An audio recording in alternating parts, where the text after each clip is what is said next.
Hey y'all, today I am doing a really fun video. One of my lovely subscribers, a part of this community, Lizzy, I'm gonna put her comment here, suggested that I do a K-drama Rex video. If I gave a whole list, we'd be here all day. So instead, I'm going to categorize this video as K-dramas that shaped my 20s.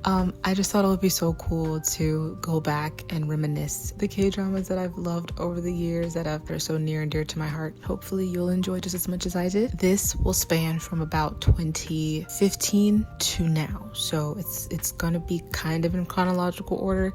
Pull up my handy dandy Kindle here because I have all of my notes. Okay, so number one is Oh My 20s. Oh My 20s was one of the first K-dramas that I watched. I can actually tell you the order that I watched it in. It was Over Flowers, then it was Coffee Prince, and then it was Oh My 20. But with different personalities, life goals, and tastes in men, 5 female college students become housemates in a shared residence called Belle Epoque.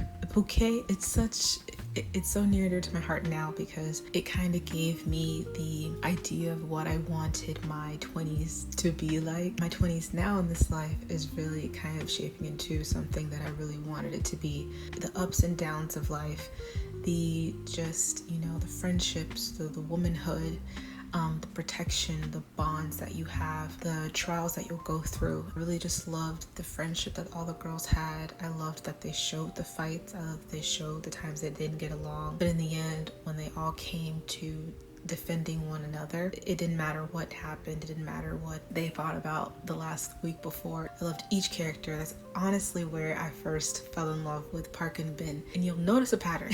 she's in a few of these. That's one that I will go back and just watch in the background. Relaxing and funny and quirky. It's just great. It really kind of modeled for me what it's like to live with my best friend in my apartment now. K-drama number 2 is To the Beautiful You. And this has Minho, this has Sully as the 2 leads. And this one is one that I watched alongside You're Beautiful. I feel like at this time, there was a trend, gender swapping K-dramas, and you just had to be there. I don't really know if that's really a thing anymore now. It was just a span of time that a girl would have short hair, go into an all-boys school, be in an all-boy band. It was just a thing. A girl dresses up as a boy to help an athlete friend who she has a crush on at an all-boys high school. And this one's just special in my heart because the chemistry of the characters, I love the storyline. It was very sweet. It was such a sweet and wholesome show. It's kind of one of my first introductions to Sully as well. And she's just always, on my mind, in my heart. So yes, To the Beautiful You is one that I think you just kind of had to be there. You might watch it and wonder what the heck is this, but I think it was just the time. If you've seen any gender swap K-dramas, then I feel like you're owed some kind of compensation or something. K-drama number 3 is Korean Odyssey. While at odds with each other, Song Ok-gong and King Wooma search for true light in a world where evils exist everywhere. This was the beginning adoration for Lee Seung-gi. I watched him and You're All Surrounded. My girlfriend Gumiho. You will notice a pattern as well, that there's a lot of fantasy and thriller and mystery in these K-dramas that I'm showing you. This had to do heavily with a lot of the fantastical elements, gods and goddesses and all that stuff, saving the world, kind of like dueling. I love the comedy.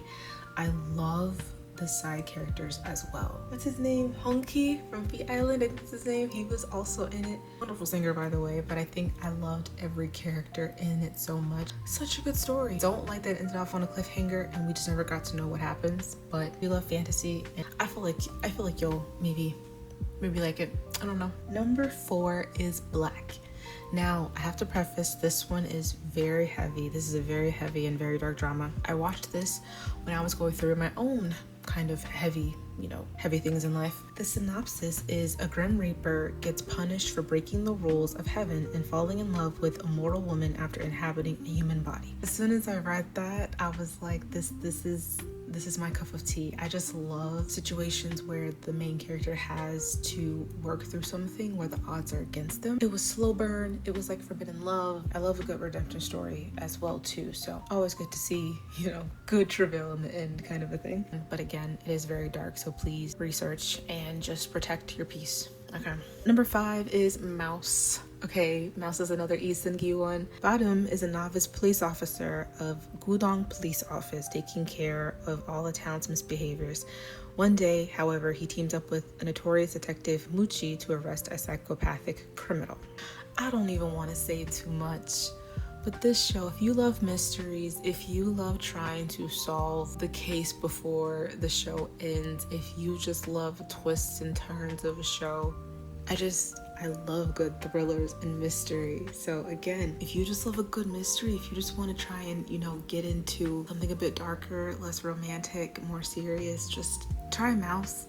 And I really think it also touches on something at the very end, kind of like the what makes us evil kind of thing, nurture versus nature kind of a thing. It plays on that too. If you're into that, Mouse is for you. The next one is Move to Heaven. A young man with Asperger's syndrome and his uncle work as trauma cleaners, clearing out the possessions of dead people, uncovering the stories they left behind, and telling them to loved ones. So I sobbed on this.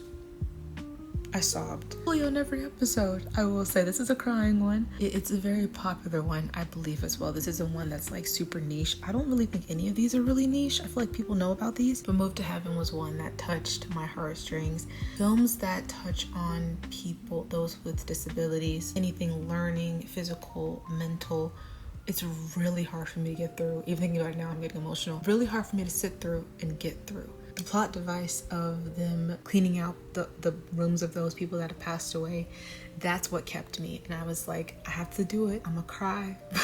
And it's okay, but I can get through it. This is another one that was the uncle having to be placed in a position of responsibility. If you have not seen Move to Heaven, I think it's still on Netflix. If you're sensitive like me, you will cry. The next one, speaking of sobbing, Hi Bye Mama. Okay, I know that everybody and their mom knows about Hi Bye Mama. When the ghost of a woman gains a second chance at life for 49 days, she reappears in front of her remarried husband and her daughter. When you see the trailer, none of this sad stuff is even a thought. I think that's what was so perfect about it, is that the marketing for it, none of it felt like it would be one that would be so deep and raw. You get to see the way that grief and death affect people that aren't even related to the initial person. The writing made it so good. Even the moments where nothing was said just made it so good and really hit home. Next one is Uncanny Counter. I watched Uncanny Counter. I think it came out 2022. Demon hunters pose as workers in a noodle shop in an effort to catch evil spirits hoping to find eternal life. The premise was so new for me, and I just really enjoyed all of the small details, even the hair, the main character and his trials and triumphs over in the show. I enjoyed how each character were connected without really even knowing it. Old-fashioned, David and Goliath kind of a story. Oh my gosh, there's a scene, I'm not really spoiling it because it's what it is, but there's a scene when he's running like full speed, and it's all hit my heart so hard. Kim Se-jong, I fell in love with her in this drama as well. Also why I watched Business Proposal, but she's so good in honestly everything that she's in that I've seen so far. She's just great. I usually also don't go for K-dramas that have 2 seasons because I feel like it kind of plays out after a while. But this one, season 2, oh my gosh, it continues from season 1. It's not like where it's a whole new plot device or like a whole different place. No, it helps you understand more about the power, the heavens and the nether realms and everything. It just helps you understand so much more about the complexities of how the powers work, the powers that be. That's another one that's kind of more in the action thriller mystery kind of a thing, kind of horror, I would say. I think it's all on Netflix. Season 2 finished, I think, last year, the middle of last year. Next one is Where the Camellia Blooms. Dong Baek, an orphan who grew up to become a single mom, meets and falls in love with Young Shik, a do-gooder police officer in their small town. This one is a romance more than anything, but it has some mystery, it has some thrill in there. I know, I'm a sucker for it. This one is just such a really good romance. I really loved Kang Han-dil in this. If you also want another horror mystery thriller movie to watch, I highly recommend The Forgotten. I love grown folks romance. as well. It was vanilla. It was very sweet. The next one is Tomorrow. Man made half human and half spirit by accident. Young man is employed by Grim Reapers to carry out special missions. So this one is kind of more on a similar line of Black, where it's Grim Reapers and Reapers fighting for souls and everything. And each episode is catered to a person that they're trying to save. There's a lot of a deeper plot as well in it that I really liked with the main characters. And it really spoke to, honestly, a lot of, the job market as well. It really put a nice and funny spin on what that's like for many people nowadays. So Rowan's in it. I think he did a really good job. I also love the premise that it's called Tomorrow because they want them to make it to tomorrow. All of us can try and make it to tomorrow. It's just, another day. The next drama is Extraordinary Attorney Woo. Now, I know everyone knows this one.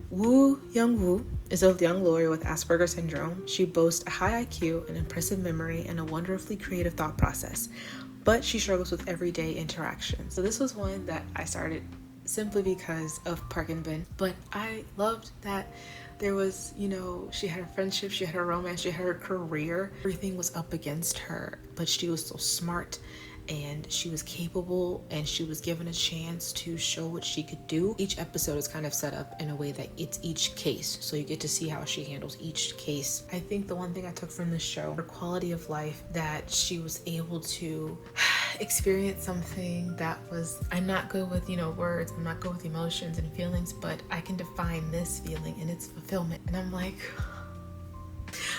when I heard that, I cried for like an hour. It was so good. Such a good show. Please watch it. There's romance. There's just great wholesome moments in it. It's so funny. And it's just everything's about it so good. The next one is Castaway Diva, and you guessed it, Park and Bin is in this one too. 15 years after being stranded on a remote island, an aspiring singer re-enters society, stopping at nothing to pursue her dream of becoming a diva. This one's pretty simple. There's not really it's not like a big thriller. K-industry life, the struggles they go through. And the comedy's great. Park and Bin's a great actress. She's a fish out of water in this new territory. She's been stuck on an island for half of her life. She does it with such a strength that I think is so aspiring, because even for me, who's kind of been sheltered my whole life, learning how to do an adult now still is so kind of like, I feel very naive sometimes. Good one. I think it's still on Netflix as well, so please watch it on Netflix. Last two. Okay, we're down to the final stretch, y'all. Dr. Cha. Okay, Dr. Cha, this is a big grown. 20 years after leaving her medical career, a housewife returns as a first-year resident and struggles to find her footing in a job full of surprises. Now, y'all, when I saw this plot, I said, I love a good revenge. And this one isn't even really revenge-y. It's kind of more just like, I'll show you. Like Ailey, like, I'll show you, It was so good. And that final episode was just like, yeah. For us who are still young and, think that we're too old to do anything, like, she went back to get her doctorate and she went back to school at 50. I think it just is a testament to us in our 20s transition into the next stage of our life, how we think that everything's too late, we can't do anything. It's never too late to do anything. Anything in life is still possible to do. While you still have breath in your lungs, anything is still possible. This one's a great one if you needed that reminder. So funny too. I really love the actors. Even the people that you're not supposed to like in the drama are really cool. They're really funny. Last one, y'all. Okay, this last one, definitely not least, is Miss Day and Night. This one's a newer one.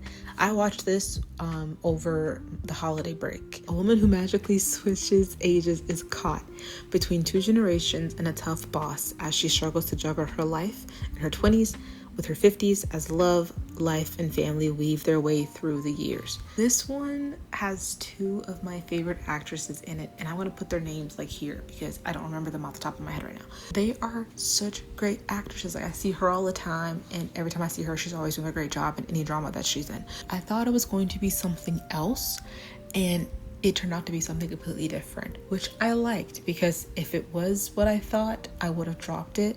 As such a great story, such a great testament to the days of today, to myself. some of us usually, again, kind of prefacing back to Dr. Cha, we can wait until we think we have to reach a certain age to do something, or we're too old to do something. Sometimes fear can hold us back from a lot of the opportunities and experiences that we want to embark on. And I'm speaking for myself as well. There's mystery and thriller elements in the show as well. Also touching upon how grief, how being stuck in the past can really keep you from living in the present and living for your future. There's a parallel to how we can associate. I was so much braver when I could, if I could do this, if I could do that.